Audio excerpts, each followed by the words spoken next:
आज की क्लास में बात करें ना तो हम लोग अर्थक्वेक देखेंगे। जो कि अर्थक्वेक है क्या, तो एक हमारे अर्थ के इंटीरियर जो भी जो भी चीजें होते हैं तो उसको जानने के लिए एक प्रकार का ये सोर्स है, ठीक है।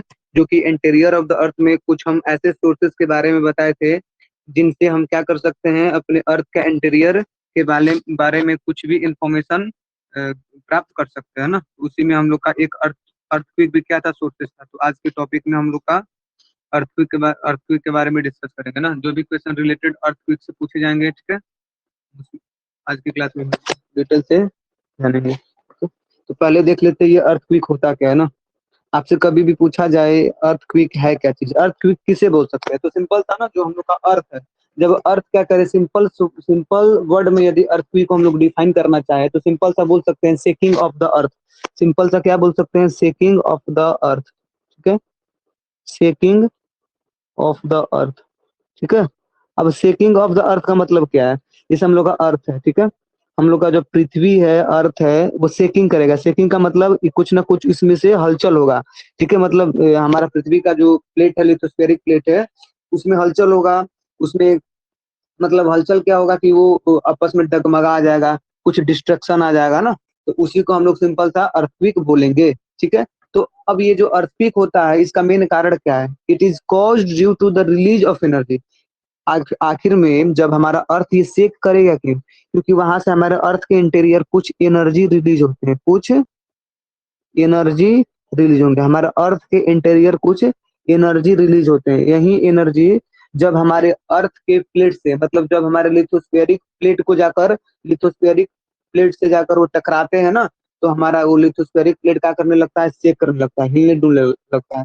तो उसी को हम लोग सिंपल सा वर्ड में क्या बोल देते हैं, अर्थक्वेक बोल देते हैं ना। तो अर्थक्वेक को आपको यदि डिफाइन करना है तो बोल सकते हैं ना, तो earthquake is a simple word, shaking of the earth. It is caused due to release of energy. It is caused due to release of energy which generate wave that travel in all direction। मतलब इस energy में होगा क्या, जब earthquake में होगा क्या, तो यहाँ पर एक वेव जनरेट होता है। क्या जनरेट होता है, वेव। अब यही जो वेव है, ये वेव हर डायरेक्शन में ऐसे जाएगा, ऐसे जाएगा, ऐसे जाएगा, ऐसे जाएगा, मतलब ऑल डायरेक्शन में ये वेव क्या करता है, ट्रेवल करता है, ठीक है। एक minute.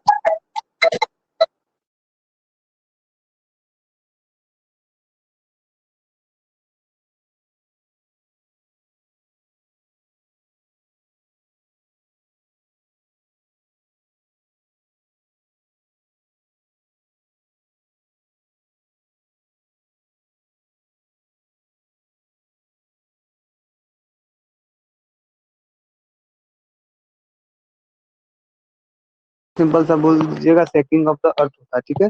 Shaking of the earth में क्या होगा, अब हमारा अर्थ शेकिंग क्यों करेगा, क्योंकि हमारे अर्थ के इंटीरियर से एनर्जी क्या होता है, रिलीज होता है।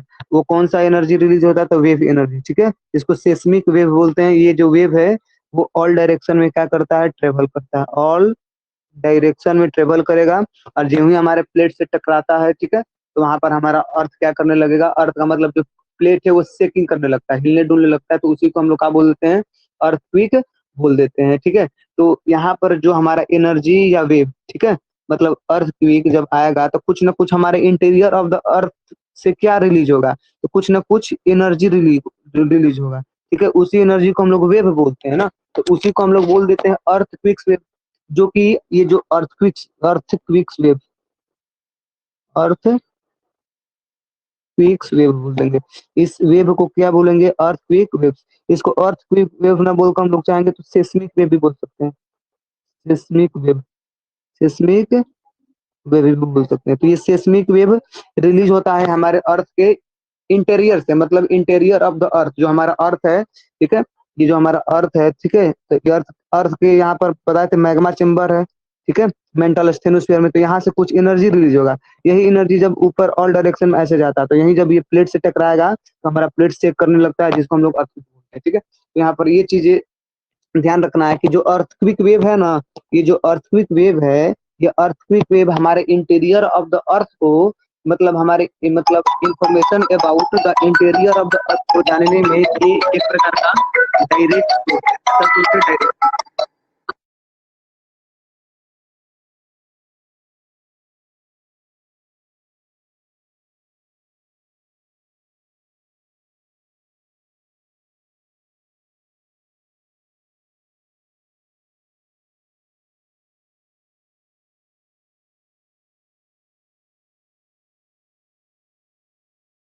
ये जो अर्थक्विक वेव है ना, तो अर्थक्विक वेव एक प्रकार का ये डायरेक्ट सोर्स है, ठीक है।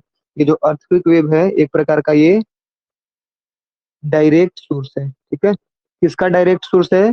तो इंटीरियर ऑफ द अर्थ के बारे में, इंटीरियर ऑफ द अर्थ के इंफॉर्मेशन प्राप्त करने में ये अर्थक्विक वेव हम लोग का डायरेक्ट सोर्स होता है ना। ये अर्थक्विक वेव को हम लोग क्या बोल सकते हैं? सेस्मिक वेव बोल सकते हैं। ये कहाँ से जनरेट होता है? तो हमारे अर्थ के इंटीरियर से जनरेट होता है। जब यही सेस्मिक वेव या अर्थक्विक वेव हमारे प्लेट से टकराता है तो हमारा अर्थ, मतलब हमारा जो अर्थ का प्लेट है एक्चुअल में वो शेक करने लगता है, हिलने डुलने लगता है, जिसको हम लोग क्या बोल देते हैं? अर्थक्विक बोल देते हैं, सिंपल सा भाषा में, ठीक है। तो यहाँ पर एक क्वेश्चन पूछा जाता है कि जो हमारा अर्थक्विक है वो, मतलब हमारा अर्थ ये शेक क्यों करता है, ठीक है। Why why does the earth, why does the earth shake, why does the earth shake. अब हमारा अर्थक्विक है तो वो क्यों शेक करता है? कुछ ना कुछ कारण होगा, जो कि अभी हम ऊपर में बताएं। पहला कारण तो हम अभी डिस्कस कर चुके हैं। तो पहला कारण क्या है? कि ये सेस्मिक वेव है। ये सेस्मिक वेव जब ऑल डायरेक्शन में हमारे क्या करती है? मूव ट्रेवल करती है, तो हमारे प्लेट से आकर टकराती है, जिसके कारण हमारा अर्थ शेक करने लगता है। तो ठीक है, तो इसमें कुछ पॉइंट हम लोग देखेंगे कि हमारा जो अर्थ है वो शेक क्यों करता है। पहला हम पॉइंट ये लिख सकते हैं, the tectonic plate are always slowly moving. जो हमारा प्लेट, मतलब हमारा जो टेक्टोनिक प्लेट है, टेक्टोनिक प्लेट। अच्छा, ये टेक्टोनिक प्लेट क्या होता है इसको पहले समझा देते हैं, ठीक है। टेक्टोनिक प्लेट की बात करें तो जैसे हमारा जो हम इंटीरियर ऑफ द अर्थ में पढ़े थे कि जो हमारा अपर मेंटल है, अपर मेंटल प्लस जो हमारा क्रस्ट है, जो हमारा क्रस्ट है, इसको यदि हम लोग मिला देंगे तो इसको मिलाने से हम लोग का क्या बन जाएगा? लिथोस्फीयर बन जाता है। लिथोस्फीयर बन जाता है। एक्चुअल में ये लिथोस्फीयर है क्या चीज? तो लिथोस्फीयर हम लोग का अर्थ का ये सॉलिड पार्ट है। अर्थ का ये सॉलिड पार्ट है, सॉलिड पार्ट है, ठीक है। तो अब हमारा जो लिथोस्फीयर है, तो ये लिथोस्फीयरिक प्लेट, हमारा जो अर्थ है जिस पर हम लोग रहते हैं, एक्चुअल में जो लैंड पार्टिकल बोलते हैं, ठीक है, लैंड भूमि, ठीक है, जिस पर हम लोग बिल्डिंग वगैरह खेती वगैरह करते हैं, तो एक्चुअल में वो प्लेट पर टिका हुआ है, ऐसे प्लेट पर टिका हुआ है। जितने भी हमारे कॉन्टिनेंट है तो वो प्लेट पर टिका हुआ, प्लेट पर, ठीक है। तो ये जो प्लेट है ये आपस में हमेशा क्या करते हैं? मूव करते रहते हैं। जो ये टेक्टोनिक, इसी के टेक्टोनिक प्लेट बोलते हैं। जो लिथोस्फेरिक प्लेट होता है ना, कि जो लिथोस्फेरिक है लैंड, एक्चुअल में वो प्लेट पर है, अलग अलग प्लेट है, जैसे Pacific ocean plate, Pacific ocean plate है, ठीक है, इंडियन प्लेट है, ऑस्ट्रेलियन प्लेट है, ठीक है, अलग अलग आपको प्लेट देखने के लिए मिल जाएगा। तो हमारा एक्चुअल में ये जो लिथोस्फेयर है वो प्लेट पर टिका हुआ है। तो ये जो प्लेट है कंटिन्यूअस क्या करते हैं? मूव करते रहे। ये जो लिथोस्फेरिक प्लेट है ना, ये कंटिन्यूअस क्या करता है? मूव करता है, कंटिन्यूअस ये मूव करता है, हमेशा ये मूव करते रहता है। तो कभी कभी मूव करने के दौरान ये क्या होगा? आपस में या तो प्लेट ऐसे टकरा जाएगा, आपस में ये प्लेट टकरा जाएगा। तो जब आपस में प्लेट टकराएगा तो इसको हम लोग बोलते हैं कन्वर्जेंट बाउंड्री, कन्वर्जेंट बाउंड्री, इसको कन्वर्जेंट बाउंड्री बोलेंगे जब आपस में प्लेट ऐसे टकराएगा, ठीक है। अब देखिए कन्वर्जेंट बाउंड्री में होता क्या है कि जब आपस में प्लेट टकराएगा, यहाँ पर कुछ ना कुछ, जैसे अब जो, मतलब यहाँ पर जो हाई डेंसिटी वाला प्लेट होगा वो नीचे चला जाएगा, जैसे ऐसे। ये जो हाई डेंसिटी वाला प्लेट है ये ऐसे नीचे चला जाएगा, ठीक है, ऐसे कुछ प्लेट आ जाएगा ऐसे, ठीक है। तो ये नीचे चला जाएगा, हाई डेंसिटी वाला प्लेट है। जैसे मान लीजिए ओशियनिक प्लेट जो होता है, प्लेट भी लिथोस्फेरिक प्लेट भी दो प्रकार का होता है, ओशियनिक प्लेट, एक कॉन्टिनेंटल प्लेट। तो जो ओशियनिक प्लेट होगा वो नीचे चला जाएगा क्योंकि उसका डेंसिटी हाई होता है। और एक प्लेट आपको इधर से मान लीजिए ऐसे आया, तो ये ऐसे आ जाएगा, ऐसे चला जाएगा, ठीक है, ये ऐसे चला जाएगा। ये हम लोग का प्लेट था, तो ये ऐसे जा रहा है, ऊपर जा रहा है, तो आपस में ये क्या हुआ? प्लेट टकरा गया, तो इसको हम लोग बोलेंगे कन्वर्जेंट बाउंड्री। इसको क्या बोलते हैं? Convergent boundary. जब आपस में प्लेट टकरा जाता है तो इसको हम लोग बोलते हैं कन्वर्जेंट बाउंड्री। टकराएगा तो ऊपर में कुछ ना कुछ ऐसी चीजें पार्ट उठ जाएगा, तो यहाँ पर ये माउंटेन बना देता है, जिसको फोल्ड माउंटेन बोलते हैं। देखो कौन सा माउंटेन बोलते हैं? फोल्ड माउंटेन बोलते हैं। तो फोल्ड माउंटेन का मतलब फॉर्मेशन जो होता है ना, ये कन्वर्जेंट बाउंड्री से होता है। जब आपस में दो प्लेट ऐसे टकराते हैं, जब आपस में दो प्लेट टकराते हैं, तो जो हाई डेंसिटी वाला प्लेट होता है वो नीचे चला जाता है, जो लो डेंसिटी वाला प्लेट होता है वो ऊपर उठ जाता है, जिससे फोल्ड माउंटेन का ये फॉर्मेशन हो जाता है। तो ये चीजें आपको ध्यान देना है, ये पहला। तो आपस में अब ऐसे ही जब ये प्लेट टेक्टोनिक थ्योरी हम लोग पढ़ेंगे तो इसको और अच्छे से डिस्कस करेंगे वहां पर ना। अब क्या होगा? या तो प्लेट ऐसे टकराया, एक क्या होता है कि प्लेट ऐसे आपस में दूर भाग जाएंगे, आपस में ये ऐसे दूर भाग जाएंगे, तो इसको हम लोग बोलते हैं डाइवर्जेंट बाउंड्री। इसको क्या बोलते हैं? डाइवर्जेंट बाउंड्री बोलते हैं। अब इसमें क्या होगा? जैसे आपस में प्लेट इधर इधर भागेगा तो बीच में का जो भी यहाँ पर होगा मटेरियल ऊपर चला जाएगा, ऊपर चला जाएगा, ऐसे बीच में का मटेरियल कहाँ चला जाएगा, ऊपर चला जाएगा, ऐसे ऊपर आ गया, ऊपर आ गया, तो वोल्केनिक इरप्शन उसको बोलते हैं। इसको क्या बोलते हैं? Volcanic eruption. तो यहाँ पर भी कुछ ना कुछ लैंडफॉर्म क्रिएट होगा तो वोल्केनिक माउंटेन बन जाता है। तो ये होता है, तो ये कन्वर्जेंट बाउंड्री और ये डाइवर्जेंट बाउंड्री। एक ट्रांसफॉर्म बाउंड्री भी होता है, एक होता है ट्रांसफॉर्म बाउंड्री। ट्रांसफॉर्म बाउंड्री में क्या होगा कि आपका एक प्लेट जैसे ऊपर जा रहा है और एक प्लेट ऐसे ये नीचे आ गया, ऐसे स्लाइड कर जाएगा आपस में दोनों प्लेट, ठीक है। तो यहाँ पर भी क्या होगा, मतलब कहीं ना कहीं हमारा जो प्लेट है वो कंटिन्यूअस मूव कर रहा है, तो इसको हम लोग बोल देते हैं ट्रांसफॉर्म बाउंड्री। इसको बोल देंगे ट्रांसफॉर्म बाउंड्री बोल देंगे, ठीक है। तो ये चीजें आपको याद रखना है ना, यहाँ से भी क्वेश्चन पूछे जा सकते हैं। तो ये जो प्लेट था हम लोग का कंटिन्यूअस मूव करता है, तो इस कंटिन्यूअस मूव के कारण कुछ ना कुछ हमारे अर्थ अर्थ के इंटीरियर से कुछ ना कुछ ये एनर्जी रिलीज होता है, जो हमारे अर्थ को सेकिंग करने में क्या करता है, मतलब अर्थ के सेकिंग करने का एक रीजन है, ठीक है, कॉज है। तो टेक्टोनिक प्लेट हमारा कंटिन्यूअसली मूव कर रहा है ना, जिस स्लोली स्लोली ही मूव कर रहा है, जिसके कारण वहां से कुछ ना कुछ मतलब जब आपस में तो टकराएंगे, स्टक कर जाएंगे, आपस में टकराएंगे, उनका जो एज है, ठीक है, आपस में फ्रिक्शन के कारण टकराएंगे, तो वहां पर भी कुछ ना कुछ हमारा अर्थ क्या करेगा, सेव करेगा। तो ये टेक्टोनिक प्लेट का कंटिन्यूअसली मूविंग भी क्या है, एक प्रकार का अर्थ लाने में, मतलब ये रीजन है, अर्थ आने में रीजन है, ठीक है। अब कुछ और बात करें इसमें, और बहुत सारा चीज है कि जैसे हमारे मतलब अब यहाँ पर हम लोग पढ़े हैं इंटीरियर ऑफ द अर्थ में कि हम लोग का जो मेंटल है, मेंटल ऊपर वाला क्रस्ट है, ये क्रस्ट है, ये बीच वाला मेंटल है, ये वाला नीचे वाला कोर है, ठीक है। इसको थोड़ा लोग, ये क्रस्ट हो जाएगा हम लोग का, ये मेंटल हो जाएगा, ये कोर हो जाएगा, ये कोर हो जाएगा, ठीक है। तो ये मेंटल में हम लोग को पता है यहाँ पर मैग्मा चेम्बर है, यहाँ पर मैग्मा चेम्बर है, मैग्मा चेम्बर है। तो ये मैग्मा क्या करता है कि कंटिन्यूअसली, ये भी मतलब नीचे वाला पार्ट हॉट है तो गर्म, उसको हमेशा टेम्परेचर यहाँ पर हाई रहेगा, तो टेम्परेचर हाई रहेगा तो ये मैग्मा से यहाँ से एक प्रकार का एनर्जी यहाँ से भी क्या होता है, रिलीज होता है, ठीक है। यहाँ से भी कहीं ना कहीं कुछ वेव निकलते हैं और वेव ट्रेवल करते हैं। यही एक्चुअल में जो वेव ऊपर जाएंगे ट्रेवल करेंगे और हमारे क्रस्ट से टकराएंगे, तो क्रस्ट से टकराएंगे तो क्रस्ट को क्या कर देंगे, कहीं ना कहीं वहां पर टकराने से क्रस्ट हमारा सेक करने लगेगा, जो कि अर्थक्वेक इससे भी आता है, ठीक है। ये भी चीजें एक्चुअल में जो सेस्मिक वेव जनरेट होता है ना, तो यहीं से जनरेट होता है, यहीं से मैग्मा चेम्बर से ही जनरेट होता है। वहीं ऑल डायरेक्शन में क्या करता है, मूव करता है और हमारे क्रस्ट से टकराता है, ठीक है। और टकराने के बाद वहां पर क्या होगा कि हमारे अर्थ को सेक करा देगा, हिला डुला देगा, तो उसी को हम लोग क्या बोल देंगे, अर्थक्वेक बोल देंगे, ठीक है। तो ये सारे कुछ रीजन थे, ठीक है, जिसके मन आपसे पूछा जा सकता है कि वाई डज द अर्थ से, अर्थ से क्यों करता है, तो ये आप दो रीजन लिख सकते हैं। इसको हमने एक्सप्लेन कर कर हिंदी मतलब इसको समझाया है बढ़िया से, तो अपने लैंग्वेज में आपको क्या करना है, लिख लेना है जब नोट्स आप बनाएंगे तब, ठीक है। और कोई दिक्कत ना होना चाहिए। देखिए कुछ जब यहाँ से अब जो जो भी एनर्जी रिलीज होगा, यहाँ पर जो भी एनर्जी रिलीज होगा, तो कुछ कुछ यहाँ से संबंधित कुछ वर्ड हैं जिनको हम लोग देख लेते हैं। एक फोकस, एक को बोलते हैं फोकस। फोकस क्या होता है कि फोकस मतलब हमारे अर्थ के इनसाइड, ठीक है, हमारे अर्थ का जो क्रस्ट है, तो अर्थ के क्रस्ट के इनसाइड ऐसे समझ लीजिए, ठीक है। ये ऊपर वाला हम लोग का क्रस्ट है, ये मेंटल है, ये सबसे नीचे कोर है, तो ये क्रस्ट है, ठीक है। ये क्रस्ट है, ये मेंटल है, ये मेंटल, ये कोर है, ठीक है, ये कोर है।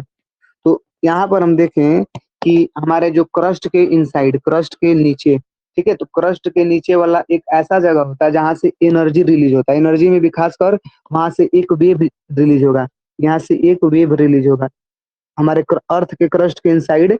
यहाँ से एक एनर्जी रिलीज होता है, मतलब एक वेव रिलीज होगा, और वही वेव क्या करता है एक्चुअल में, यहाँ से मतलब यहाँ से ये वेव जनरेट होगा, ठीक है। तो सिंपल सा बोल सकते हैं हमारे अर्थ के इनसाइड जहां से वेव जनरेट होता है, तो उसी जगह को हम लोग क्या बोलते हैं, फोकस बोलते हैं। मतलब the place inside the earth crust where the energy, it means wave is generated, ठीक है। मतलब एक्चुअल में हमारा अर्थ क्विक जो है ना, यहीं से जनरेट हो रहा है, हमारा अर्थ क्विक एक्चुअल में यहीं से जनरेट हो रहा है। तो उसी पॉइंट को हम लोग क्या बोल देंगे, फोकस बोल देंगे, कोई दिक्कत ना रहना चाहिए। फोकस को हम लोग हाइपो सेंटर के नाम से भी जानते हैं। फोकस को हम लोग चाहेंगे तो हाइपो सेंटर भी बोल सकते हैं, फोकस को हम लोग हाइपो सेंटर भी बोल सकते हैं, ठीक है। माइक तो बंद नहीं है, माइक ठीक है, ठीक है। तो इसको फोकस को हम लोग चाहेंगे तो क्या बोल सकते हैं, हाइपो सेंटर भी बोल सकते हैं, ठीक है। तो इट इज द फोकस, यदि देखिए फोकस हमारा क्लोज रहेगा ईपी सेंटर। अब ईपी सेंटर क्या है, तो पहले ईपी सेंटर को देख लेते हैं तब इसको बताएंगे। ईपी सेंटर क्या होता है, तो where the seismic wave are felt, अब जो वहां पर वेव था, जो एनर्जी था जहां फोकस से क्या हुआ था, एनर्जी जनरेट हुआ था। तो लेकिन इस सेस्मिक वेव को बात करें, जो ये सेस्मिक वेव है, ठीक है, सेस्मिक वेव, ये जो सेस्मिक वेव है, तो सेस्मिक वेव को हम लोग फील कहाँ करेंगे, मतलब the place where the seismic wave are felt, मतलब उस जगह जहाँ सेस्मिक वेव को फेल्ट किया जाए, फेल्ट का मतलब फील, जहाँ पर महसूस किया जाए, ठीक है, तो उसी जगह को हम लोग एपिसेंटर बोलेंगे। इसी जगह के क्या बोलेंगे, एपिसेंटर बोलेंगे। जहाँ पर इस सेस्मिक वेव को फील किया जाए, फेल्ट किया जाए, महसूस किया जाए, तो उसी जगह को हम लोग क्या बोलेंगे, एपिसेंटर बोलेंगे। जैसे एग्जाम्पल में यदि बात करें तो बट ये क्या होगा इसमें, तो इपीसेंटर वो जगह, मतलब epicentre is the point on the earth surface. Simple सा हम बोल सकते हैं क्या, ये जो इपीसेंटर हम मतलब सिस्मिक वेव को महसूस कहाँ करेंगे, तो अर्थ सरफेस पर। अर्थ का जो सरफेस है, ठीक है, अर्थ का जो सरफेस है, अर्थ का जो सरफेस है वहीं पर क्या करेंगे हम लोग, मूव करेंगे, मतलब महसूस करेंगे अर्थ के सरफेस पर ही इस सिस्मिक वेव को फील किया जाता है। तो इसका मतलब जो अर्थ सरफेस है वो हमारा अर्थ सरफेस को ही एपीसेंटर बोलते हैं, एपीसेंटर इसको बोलते हैं, ठीक है। तो earth surface vertically above the focus, ये जो फोकस होता है ना, जो एपीसेंटर होता है, ये हमारे अर्थ के मतलब जो फोकस था, जो हाइपोसेंटर था, उसके जस्ट वर्टिकली होता है। वर्टिकली का मतलब ऐसे समझिए, ये मान लीजिए हमारा अर्थ का सरफेस है, यदि ये पॉइंट फोकस है, यदि ये पॉइंट फोकस है, तो जस्ट इसके ऊपर यहाँ पर क्या हो जाएगा, ये अर्थ का सरफेस है, तो इसी को हम लोग एपी सेंटर बोल देंगे। इसी को क्या बोल देंगे, एपी सेंटर बोल देंगे, जस्ट इसके सामने। अब यहाँ से जो फोकस से जो भी एनर्जी रिलीज होगा, ये हर ऑल डायरेक्शन में क्या करता है, मूव करता है। ये ऑल डायरेक्शन में क्या करेगा, ऐसे ऐसे ट्रेवल करेगा, इधर भी जाएगा, इधर भी जाएगा, इधर भी जाएगा, सिस्मिक वेव, ठीक है। तो यहीं जाकर जब हमारे अर्थ के क्रस्ट से टकराता है तो अर्थ को चेकिंग करता है, ठीक है। अब देखिए इस सिस्मिक वेव में यदि बात करें, ये सिस्मिक वेव में कौन कौन सा वेव आता है, इस सिस्मिक वेव में जैसे ये पी वेव आ जाएगा, जो कि कल इंटीरियर ऑफ द अर्थ में हम लोग पढ़े थे, एल वेव आ जाएगा, और एक हमारा एस वेव आ जाएगा, और एक हमारा आर वेव आ जाएगा। इनके बारे में हम लोग टोटल आज डिटेल से देखेंगे, ठीक है। P wave, L wave, S wave और आर वेव क्या होता है। तो इपी सेंटर, तो यहाँ पर अब देखिए फोकस और इपी सेंटर में क्या रिलेशन की बोलता है कि यदि हमारा focus is also known as hypocenter, ये तो बताइए दिए, if the focus is closer to the epicenter, यदि देखिए मान लीजिए यहाँ पर ये हम लोग का अर्थ सरफेस है, ठीक है, ये अर्थ सरफेस है। अर्थ सरफेस को ही हम लोग ईपी सेंटर भी बोल सकते हैं, ईपी ईपी सेंटर बोल सकते हैं। ईपी सेंटर क्यों बोलेंगे, क्योंकि यहीं पर सिस्मिक वेव को फील किया जाता है। अब देखिए मान लीजिए ये हमारा कहाँ है, ये हमारा फोकस है, ये हमारा फोकस है, ये हमारा फोकस है, ठीक है, ये हमारा फोकस, या इसी को हम लोग हाइपो सेंटर भी बोल सकते हैं, हाइपो सेंटर भी बोल सकते हैं इसको, हाइपो सेंटर, इसको हम लोग हाइपो सेंटर या फोकस दोनों बोल सकते हैं, ठीक है। अब देखिए बोल रहा है कि यदि फोकस हमारा ईपी सेंटर के क्लोज हो तो अर्थक्वेक ना मोर डेंजर होगा, अर्थक्वेक का होगा मोर डेंजर होगा। फोकस जो कि यहाँ से कहाँ निकलेगा, सिस्मिक वेव निकलेगा। यदि हमारा इससे नजदीक है फोकस, ये जो फोकस और हमारा ईपी सेंटर था, फोकस और ईपी सेंटर का जो डिस्टेंस है काफी क्लोज हो, मतलब जब फोकस ईपी सेंटर से काफी क्लोज होगा, तो वहां पर जो अर्थक्वेक होगा ना, काफी मोर डेंजर होगा, मोर डिस्ट्रक्टिव होगा, काफी क्षति पहुंचाएगा, ठीक है। लेकिन वही जब फोकस हमारा ईपी सेंटर से दूर रहेगा, तो वहां पर ना, अब मान लीजिए फोकस यहाँ पर था और फोकस को अब हम यहाँ पर बना दिए, फोकस को यहाँ पर बना दिए, तो अब इसका डिस्टेंस बात करें, यदि इसका डिस्टेंस बात करें ना, एक फोकस यहाँ पे बन गया, तो अब इसका डिस्टेंस बारे ईपी सेंटर से बात करें तो थोड़ा सा दूर है, और ये वाला का बात करें तो यहाँ पर नजदीक है। तो यहाँ पर जो अर्थक्वेक आएगा तो काफी हाई हाई आएगा, हाई डेंजर होगा, और यहाँ पर जो अर्थक्वेक आएगा वो लो डेंजर होगा, लो डेंजर होगा। तो यहाँ पर समझने का केवल एक ही पॉइंट है कि जब हमारा फोकस ईपी सेंटर से नजदीक होगा तो यहाँ पर हाई डेंजर अर्थक्वेक होगा, मतलब हाई डिस्ट्रक्टिव होगा। लेकिन जब वही फोकस की बात करें, जब हमारे ईपी सेंटर से दूर हो, काफी दूर हो, तो वहां पर जो अर्थक्वेक होगा वो काफी लो होगा, मतलब लो डिस्ट्रक्टिव होगा, क्षति उतना ना पहुंचाएगा। इसको भी हम ध्यान, मतलब क्वेश्चन यदि घुमा फिरा कर पूछ दिया जाए तो कम से कम आप लोग लिख सकते हो, और ऑब्जेक्टिव में बोलेगा तो आराम से कर सकते हो ना, कोई दिक्कत ना होगा। तो अब इसको थोड़ा सा एक डायग्राम के थ्रू देख लेते हैं, ठीक है। मान लीजिए हम लोग का ये, ठीक है, तो ये वाला जो पॉइंट है, ये यहाँ पर हम लोग का फोकस है, ये वाला फोकस है, इसी को हम लोग क्या बोलते हैं, फोकस, या इसी को हम लोग हाइपो सेंटर बोलते हैं, इसी को फोकस या हम लोग हाइपो सेंटर बोलते हैं, जो रेड वाला कलर है, ठीक है। अब इसमें देखिए क्या होता है, अब यहाँ से जो भी मतलब अब यहाँ से जो भी यहाँ से सिस्मिक वेव एनर्जी रिलीज होगा वो हर डायरेक्शन में जाएगा, वो हर अब डायरेक्शन में जाता है, इधर जाएगा इधर जाएगा इधर जाएगा इधर जाएगा इधर जाएगा, ऊपर भी जाएगा ना, ऊपर भी जा सकता है, ठीक है। तो यही सिस्मिक वेव हमारे अर्थ के क्रस्ट से जब टकराता है तो अर्थ हमारा शेक करता है, सिंपल सा। अब देखिए यहाँ पर क्या बोल रहा है, अब हम लोग का ये हम लोग का फोकस है या मतलब हाइपो सेंटर है, तो इसके जस्ट वर्टिकली ऊपर ऊपर यहाँ पर क्या हो जाएगा, हम लोग का ईपी सेंटर हो जाएगा, क्या हो जाएगा, ईपी सेंटर हो जाएगा। तो ईपी सेंटर की बात करें तो ईपी सेंटर की बात करें, ठीक है। तो ईपी सेंटर हमारा अर्थ, ईपी सेंटर किस जगह को बोलते हैं, जहां पर ये सेस्मिक वेव, अब यहाँ हाइपो सेंटर या फोकस के पास जो भी यहाँ पर सेस्मिक वेव रिलीज हुआ था एनर्जी, तो इसको इसको फील कहाँ किया जाएगा, तो अर्थ के सरफेस पर। तो इसी वाली जगह को हम लोग क्या बोल देंगे, एपी सेंटर बोल देंगे, इसी वाली जगह को हम लोग क्या बोल देंगे, एपी सेंटर बोल देंगे। यदि डिस्टेंस की बात करें, ठीक है, डिस्टेंस की बात करें तो ये वाला अर्थ क्यूब का मैग्नीट्यूड दिखा रहा है ना, ये वाला जो है ना, ये मैग्नीट्यूड है अर्थ क्यूब का मैग्नीट्यूड, ठीक है। ये ज्यादा हाई रहेगा तो उतना ही डिस्ट्रक्टिव होता है माना जाता है, ठीक है। अब देखिए मान लीजिए अब ये अब यहाँ पर हमारा फोकस ईपी सेंटर है, ये ईपी सेंटर है, ये डिस्टेंस है फोकस का ये। तो अब ये डिस्टेंस यदि फोकस का ईपी सेंटर से डिस्टेंस काफी कम होगा, कम होगा, ठीक है, तो वहां पर काफी हाई डिस्ट्रक्टिव होगा, मतलब बहुत ज्यादा तेजी से आएगा। वहीं थोड़ा सा डिस्टेंस ज्यादा होगा, मतलब फोकस मतलब ईपी सेंटर और फोकस की दूरी काफी मतलब जो डिस्टेंस है वो काफी फॉर अवे है, दूर है, तो वहां पर जो अर्थक्वेक होगा काफी लो होगा। तो ये चीजें आपको ध्यान देना है, कोई दिक्कत यहाँ तक ना होनी चाहिए, ठीक है। तो यहाँ पर अभी हमने देखा कि ये जो हाइपोसेंटर, ठीक है, ये हाइपोसेंटर या इसको जो फोकस बोल रहे हैं, तो यहाँ से क्या निकलता है, एक प्रकार का एनर्जी निकलता है। इस एनर्जी को हम लोग क्या बोलते हैं, सिस्मिक वेव बोलते हैं, सिस्मिक वेव बोलते हैं। एक्चुअल में जो हमारा प्लेट भी, जो प्लेट टेक्टोनिक था वो मूव कर रहा है, तो किसी न किसी वो भी एनर्जी से ही मूव कर रहा था, तो इसी सिस्मिक वेव से क्या करता है, मूव करता है। इसी सिस्मिक वेव को हम लोग और क्या बोल सकते हैं, तो अर्थक्विक वेव भी बोलते हैं। इसको दूसरा नाम है अर्थ क्विक वेव, अर्थ क्विक वेव, इसको हम लोग अर्थ क्विक वेव वेव भी बोलते हैं। तो इसको आप लोग को याद रखना, सिस्मिक वेव बोले या अर्थ क्विक बोले, ये कहाँ से ये जनरेट होता है, तो फोकस, फोकस कहाँ मिलेगा, तो ये हमको मेंटल में ही देखने को मिल जाएगा, जहाँ से मतलब हमारा सिस्मिक वेव जनरेट होगा ना, तो उस जगह को फोकस बोलेंगे, ठीक है। लेकिन जहां पर इस सिस्मिक वेव को फील किया जाएगा तो उस जगह को हम लोग क्या बोल देंगे, इपिसेंटर बोल देंगे, जो कि अर्थ के सरफेस के पास होगा। अब बात करें हम लोग इस सिस्मिक वेव की, तो ये सिस्मिक वेव कितने टाइप के होते हैं, इस सिस्मिक वेव की बात करें ना, सिस्मिक वेव, सिस्मिक वेव या अर्थक्वेक वेव, ये सिस्मिक वेव या अर्थक्वेक वेव कितने टाइप के होते हैं, तो ये दो टाइप के होते हैं। एक बॉडी वेव, बॉडी वेव, ठीक है, एक इसमें आता है सरफेस वेव, एक आ जाएगा सरफेस वेव, सरफेस वेव, ठीक है। एक सेस्मिक वेव, एक बॉडी वेव और एक सरफेस वेव। ये सेस्मिक वेव दो प्रकार का होता है। बॉडी वेव की बात करें तो बॉडी वेव क्या होता है, तो a body wave is seismic wave that move in all direction, वो वेव जो हर डायरेक्शन में क्या करे, मूव करे, मूव, मूव बोल सकते हैं कि move in all direction, move in all direction, all direction में ये वेव क्या करता है, मूव करता है। जो बॉडी वेव होगा ना वो सभी डायरेक्शन में क्या करेगा, मूव करेगा। पहला चीज ये चीज आपको याद रखना है, ठीक है।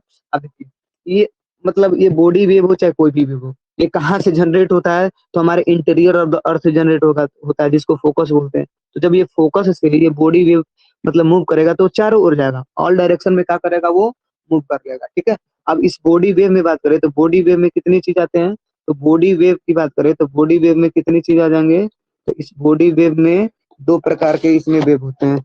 बॉडी वेव में दो प्रकार के वेव आ जाएंगे। पहला वेव की बात करें तो इसमें पहला आ जाएगा पी वेव, जिसको प्राइमरी वेव बोलते हैं। क्या बोलते हैं, प्राइमरी वेव, पी वेव, इसको शॉर्टकट में हम लोग पी वेव भी बोल सकते हैं, पी वेव, वेव। तो पहला प्राइमरी वेव होता है।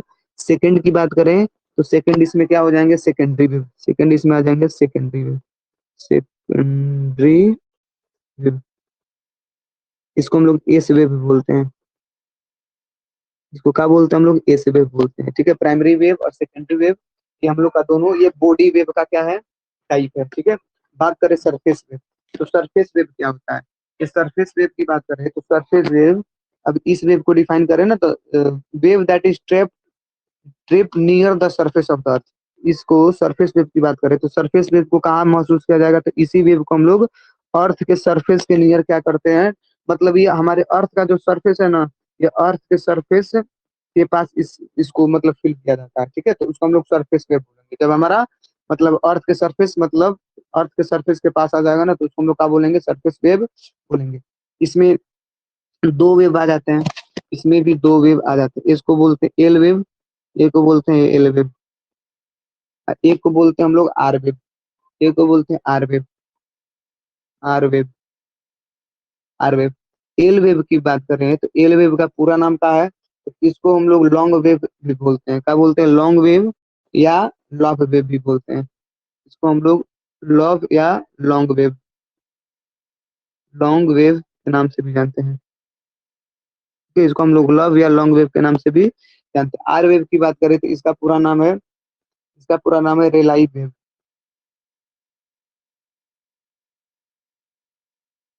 रेलाई वेव, ठीक है। सबसे ज्यादा डिस्ट्रक्टिव यही होता है, सबसे ज्यादा डिस्ट्रक्टिव की बात करें, सरफेस वेव होता है या बॉडी वेव, तो सबसे ज्यादा डिस्ट्रक्टिव होता है ये सरफेस वेव।